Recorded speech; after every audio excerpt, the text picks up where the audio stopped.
Para po sa ilang Pilipino, abot kayang pagkain, pagsugpo sa korupsyon at trabaho. Paghahanap po ng trabaho, ang nais silang masolusyonan ng gobyerno. Ito rin ang mga puntong gusto nilang marinig sa sona ng Pangulo ngayong araw. Narito po ang report.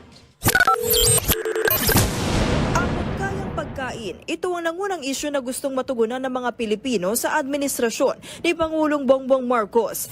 30% o 3 sa 10 tinanong ang nagsabi niyan base sa survey ng Pulse Asia mula sa komisyon ng Strat-Based Group.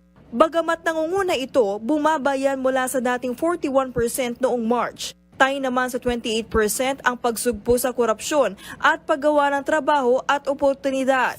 Ginawa ang survey noong June 28 hanggang July 3 at 6, panahon ng kabi-kabilang protesta kontra korupsyon, gaya ng White Ribbon March at rally ng Iglesia ni Cristo. 2,400 ang sumagot dyan. Ang resulta sa naturang survey, halos parehas sa naunang survey ng Pulse Asia na mga isyong gustong marinig ng mga Pinoy sa sona ng Pangulo. Nangunguna lang ang paglaban sa korupsyon at pangalawa ang abot kayang bilihin.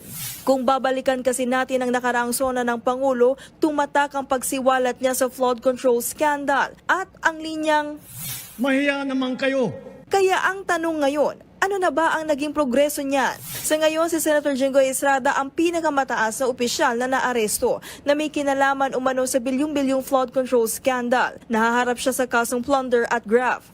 Nakakulong din si dating Senator Bong Revilla. Nitong Biyernes, saghain na ng reklamo ng plunder, direct at indirect bribery, graft at money laundering ang mga investigador ng Ombudsman laban kina dating House Speaker Martin Romualdez at dating Congressman Zaldico.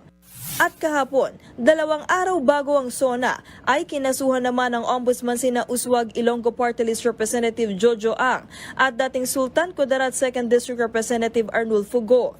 14 counts ng graft ang isinampa laban kay Ang para sa paglabag sa Anti-Graft and Corrupt Practices Act. Napag-alamang naging stakeholder noon si Ang ng isang construction company na nakakuha na nasa 214 million pesos na kontrata sa DPWH.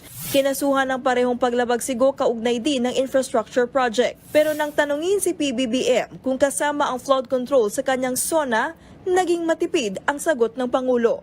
Abangan ang susunod na kabanata. Nagbabalita mula sa Frontline, Camille Samonte, News 5. Mga kapatid, patuloy po kayong tumutok sa 105.9 True FM para sa totoong balita, impormasyon, music, and entertainment. Mag-subscribe sa aming YouTube channel at podcasts. At sundan nyo rin po kami sa Facebook, Instagram, X, TikTok sa True Network PH. Bisitahin din po ang aming website, truefm.ph at panoorin kami sa True TV Signal Channel 19. Kami po ang 105.9 True FM.